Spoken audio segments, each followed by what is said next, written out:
ఏపీలో మరో 2 నెలలు ఎలక్షన్స్ వస్తున్నాయి కదా, నెక్స్ట్ సీఎం ఎవరు అనుకుంటున్నారు? నారా చంద్రబాబు నాయుడు వస్తే బాగుంటుందండి. ఎందుకు చంద్రబాబు నాయుడు గారు?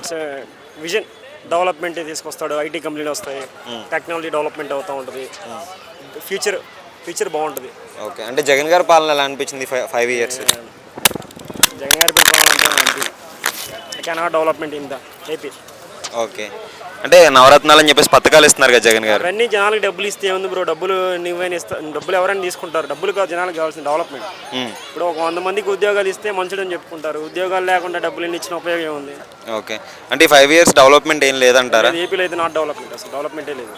ఓకే, అంటే పథకాలు అయినా అందరికి అందుతున్నాయి అంటారా? అది అందరికని చెప్పలేము, అది కొంతమందికి ఇస్తున్నారు, ఇవ్వట్లేదు. దాంట్లో కూడా కొన్ని మిస్యూజెస్ ఉన్నాయి, అది కరెక్ట్ చేసుకుంటే దాన్ని బట్టి డెవలప్మెంట్ అయ్యేది. అంటే వాలంటీర్స్ ఉన్నారు కదా, వాలంటీర్స్ అంటే అలాగే సచివాలయాల ద్వారా జనాలకు ఏ విధంగా యూజ్ ఉందంట? అది వాళ్ళ వల్ల అసలు యూజే లేదు, వాలంటీర్స్ వల్ల.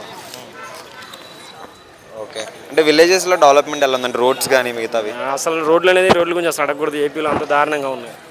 అసలు రోడ్లు నార్మల్గా అసలు లేవు, గుంతలుగా ఉన్నాయి. ఆల్రెడీ మీరు చూస్తూనే ఉన్నారు కాబట్టి లైవ్లో. ఓకే, జాబ్స్ పరంగా?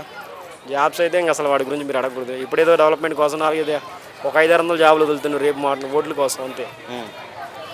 ఓకే, మళ్ళీ జగనే సీఎం అవుతారని చెప్పేసి జగన్ గారు అదే వైనాడు 175 అంటున్నారు కదా? లేదు, అసలు రాడు. ఎన్ని వస్తాయి అనుకుంటున్నారు సీట్స్? ఏమో బ్రో, చెప్పలేము, ఎందుకంటే అది అంతా పైన దాని మీద ఆధారపడి ఉంటుంది. మరి నెక్స్ట్ చంద్రబాబు నాయుడు గారు సీఎం అయితే ఎలాంటి మార్పులు వస్తాయి ఆంధ్రాలో? అమరావతి డెవలప్మెంట్ ఉంటుంది, పోలవరం కంప్లీట్ అయింది, ఐటీ కంపెనీస్ వస్తాయి, రీసోర్స్ చేస్తారు, డెవలప్మెంట్ ఉంటుంది, జాబులు వస్తాయి. మ్యాక్సిమం హైదరాబాద్ వచ్చే పరిస్థితి ఉండదు ఏపీ వాళ్ళకి కొంతమంది. ఓకే, అంటే జగన్ గారు మెయిన్గా విద్యారంగం అలాగే వైద్య రంగం బాగా డెవలప్ చేసామని చెప్పేసి చెప్పుకుంటున్నారు. సో ఎంతవరకు డెవలప్ అయిందండి? అది చెప్పలేము. విద్యారంగం అయితే కొంచెం డెవలప్ అయింది, అది స్కూల్లో డెవలప్ చేశాడు. స్కూల్లో కూడా అతను డెవలప్మెంట్ చేసింది మ్యాక్సిమం, అంతకంటే ఏం లేదు. వైద్యరంగం అంతకుముందు డెవలప్మెంట్ ఉంది, ఎన్టీ రామారావు గారి నుంచి. అప్పటి నుంచి హాస్పిటల్స్ అయినా ఉన్నాయి, కాకపోతే కొంచెం లేటెస్ట్ వర్షన్ తీసుకొచ్చాడు అంతే. అంటే పవన్ కళ్యాణ్ గారు చంద్రబాబు నాయుడు కలిసి రావడం మీకు ఎలా అనిపిస్తుంది? అదంతా వాళ్ళ ఆలోచన బట్టి ఉంటుంది, మనం చెప్పలేము. అంటే కలవడం ఓకే అంటే చాలామంది పవన్ కళ్యాణ్ ఫ్యాన్స్ ఓటు ఇవ్వు అని చెప్పేసి చెప్తున్నారు కదా? అదంతా పిచ్చి నమ్మకం, ఆ టయానికి అందరు కలిసి వేస్తారు, ఓటేస్తారు.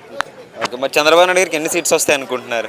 నాకు తెలిసి మ్యాక్సిమం ఒక 125 వస్తాయని అనుకుంటున్నాను. ఓకే, మరి చంద్రబాబు నాయుడు నెక్స్ట్ సీఎం అయితే అంటే మెయిన్గా ఎలాంటి మార్పు వస్తుంది అనుకుంటున్నారు? మెయిన్గా వచ్చేది టోటల్గా మొత్తం రాజధాని వచ్చిందండి, రాజధాని పూర్తయింది, అమరావతి మొత్తం క్లియర్ చేస్తాడు, మ్యాక్సిమం కొంతమందికైనా జాబులు వస్తాయి. ఒక ముక్కలో నెక్స్ట్ సీఎం ఒక మాటలో? చంద్రబాబు నాయుడు గారు ఖచ్చితంగా సీఎం కావాలి, అవుతారు కూడా.